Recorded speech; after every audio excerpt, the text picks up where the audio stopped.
देखो, तो ये चैप्टर है क्लास 9 का, Nazism and the rise of Hitler, यानी कि नाजीवाद और हिटलर का उदय, यानी कि हिटलर पावर में कैसे आया।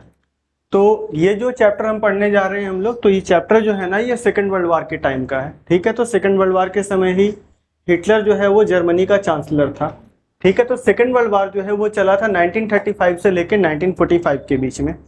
अब इसको देखो, वर्ल्ड वार क्यों कहा जाता है, क्योंकि कोई एक या दो कंट्री नहीं लड़ रहा था, यहाँ पे कंट्रीज के ग्रुप्स लड़ रहे थे। ठीक है, यहाँ पे ये जो लड़ाई हुई थी सेकेंड वर्ल्ड वार, ये दो ग्रुप्स के बीच में हुई थी। पहले थे तुम्हारे अलाइड नेशंस, ये एक ग्रुप था, और दूसरा था तुम्हारा एक्सिस नेशंस। ठीक है, अलाइड नेशंस में अगर देखते हैं तो कौन कौन आता है, तो आ जाता है पहले ब्रिटेन, फिर आता है फ्रांस, और फिर आता है रशिया। अमेरिका इस वॉर में शामिल हुआ था, लेकिन 1940 के बाद हुआ था, 1940 के बाद हुआ था।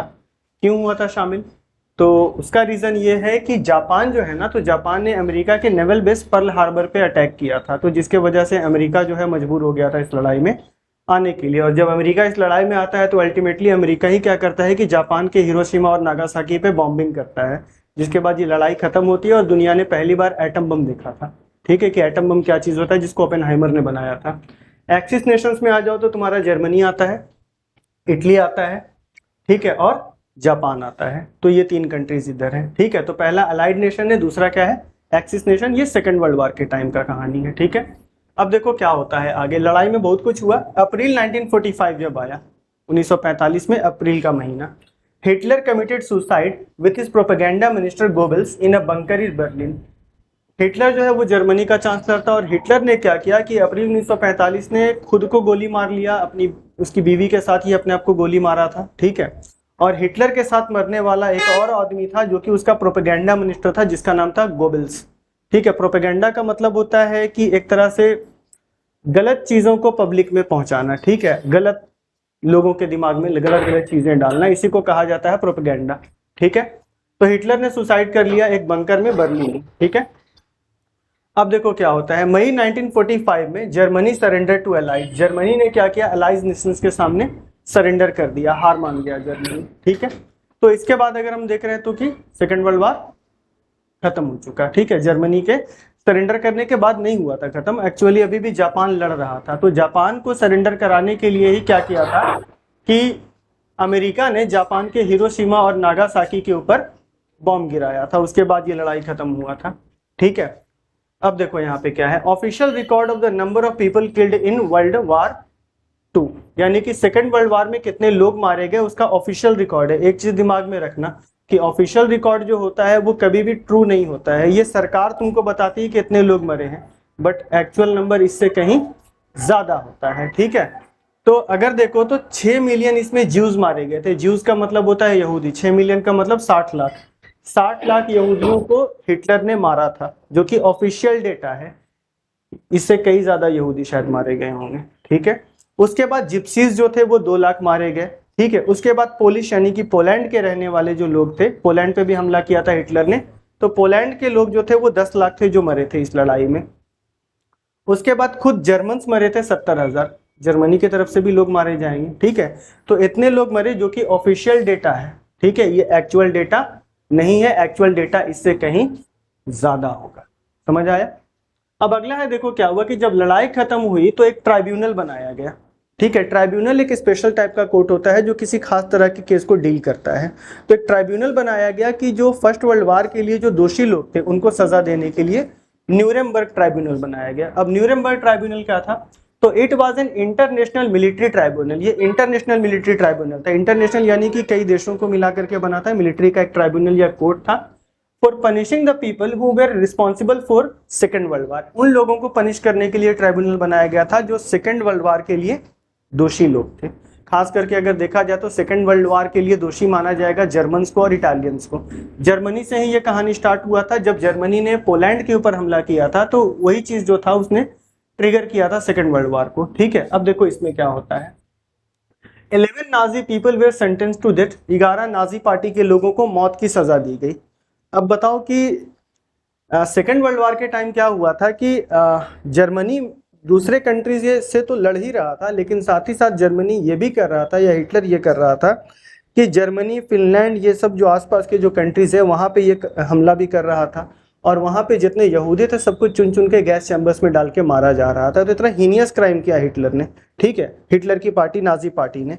लेकिन मात्र 11 लोगों को मौत का सजा दिया गया है। क्या ये सही है कि कम है? काफी कम है। तो ठीक है, and the rest were imprisoned for life. और जो बाकी के नाजी पार्टी के जो लोग कल्प्रिट माने गए उन लोगों को लाइफ इम्प्रिजनमेंट का सजा यानी कि उम्र कैद का सजा दिया गया।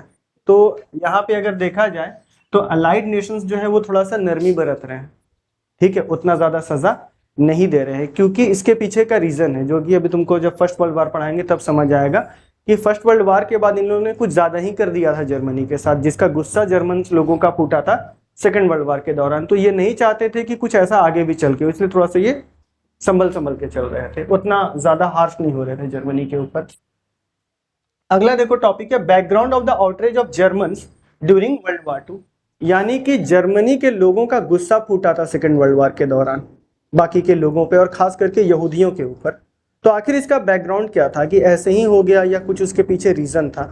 तो सेकेंड वर्ल्ड वार में जो कुछ भी हुआ अगर उसको तुमको समझना है तो you need to go to first world war, कि तुम फर्स्ट वर्ल्ड वार में देखो कि वहां पे क्या हुआ था, जिन चीजों ने जर्मनी के लोगों के मन में नफरत भरा था, ठीक है। उसका सबसे बड़ा रीजन था तुम्हारा ये treaty of Versailles. Treaty of Versailles देखो यहाँ पे क्या है। तो पहले हम लोग जाते हैं आज से सेकेंड वर्ल्ड वार से जस्ट 20 साल पहले, 1939 में सेकेंड वर्ल्ड वार स्टार्ट हुआ, उसके जस्ट 20 साल अगर तुम पहले जाते हो तो 1918 में तुम्हारा फर्स्ट वर्ल्ड वार खत्म हुआ। तो फर्स्ट वर्ल्ड वार जो था वो 1914 से लेकर 1918 तक चलता है।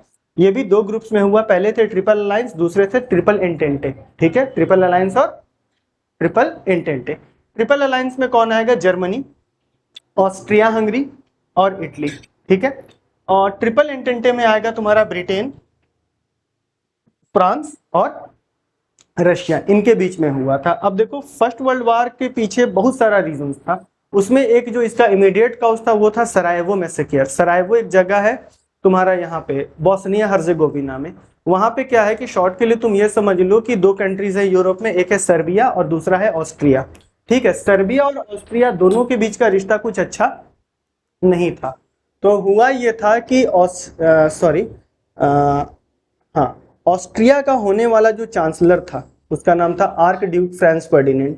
वो अपनी वाइफ के साथ बोस्निया हर्जेगोविना का एक शहर है सरायवो, वहां घूमने आया था। और एक सर्बिया का आदमी था जिसका नाम था गैब्रिलो प्रिंसेप, वो मतलब कि काफी ज्यादा नफरत करता था ऑस्ट्रियंस से। तो उसने क्या किया था कि आर्क ड्यूक फ्रांस फर्डिनेंड का कत्ल कर दिया था उसकी बीवी के साथ। तो यहाँ पे क्या हुआ कि सर्बिया और ऑस्ट्रिया दो कंट्रीज हैं, तो इन दोनों के बीच में टेंशन बहुत ज्यादा बढ़ गया। लेकिन दोनों कंट्री आपस में मतलब कि बहस तो चल रहा था दोनों में कि तुमने गलत किया, मेरे होने वाले चांसलर को मार दिया, बट ये लड़ाई नहीं कर रहे थे, ठीक है। लेकिन यहाँ पे क्या होता है कि जर्मनी जो है ना वो ऑस्ट्रिया को फ्री हैंड दे देता है कि तुम जाओ और सर्बिया पे अटैक करो, जो होगा हम संभाल देंगे, ठीक है। तो लड़ाई को ट्रिगर कौन कर रहा है? जर्मनी कर रहा है, ठीक है, क्योंकि ऑस्ट्रिया लाख गुस्सा है सर्बिया से, लेकिन they are not going for a war, but Germany give free hand to Austria to go to war with Serbia. तो इस वजह से क्या हुआ कि ऑस्ट्रिया ने सर्बिया के ऊपर अटैक कर दिया, समझ आया। अब सर्बिया के ऊपर जैसे अटैक हुआ तो रशिया सर्बिया के सपोर्ट में आ गया, क्योंकि सर्बिया के लोग और रशिया के लोग दोनों स्लाव्स हैं, दोनों एक ही एथनिक कम्युनिटी के हैं, ठीक है। तो अब ये हो गया। अब देखो क्या हुआ कि in the beginning Germany captured France and Belgium. शुरू में तो जर्मनी जीतता है, जर्मनी ने सबसे पहले बेल्जियम पे कब्जा किया, फिर जर्मनी ने फ्रांस के ऊपर कब्जा किया, ठीक है। तो शुरू में तुमको ये लगेगा कि जर्मनी जो है वो जीत रहा है, और शुरू में जर्मनी जीत भी रहा था, बट जर्मनी वॉज डिफीटेड इन 1918। लेकिन जर्मनी 1918 में ये लड़ाई हार जाता है, समझे। क्यों हारता है? तो इसका सबसे बड़ा रीजन क्या था कि 1918 में इस लड़ाई को ज्वाइन करता है यूनाइटेड स्टेट्स ऑफ अमेरिका, और यूनाइटेड स्टेट्स ऑफ अमेरिका के इस वॉर में आने से क्या हुआ कि जो एंटेंटे पावर्स थे, ठीक है, इनके साइड से कौन आ जाता है? यूनाइटेड स्टेट्स ऑफ अमेरिका, यानी कि बिग ब्रदर, ये आ गया। अब ये जब आ जाएगा तो इनका पावर बढ़ेगा, ठीक है, और इन सभी ने मिलकर के जर्मनी को हराया, समझ आया।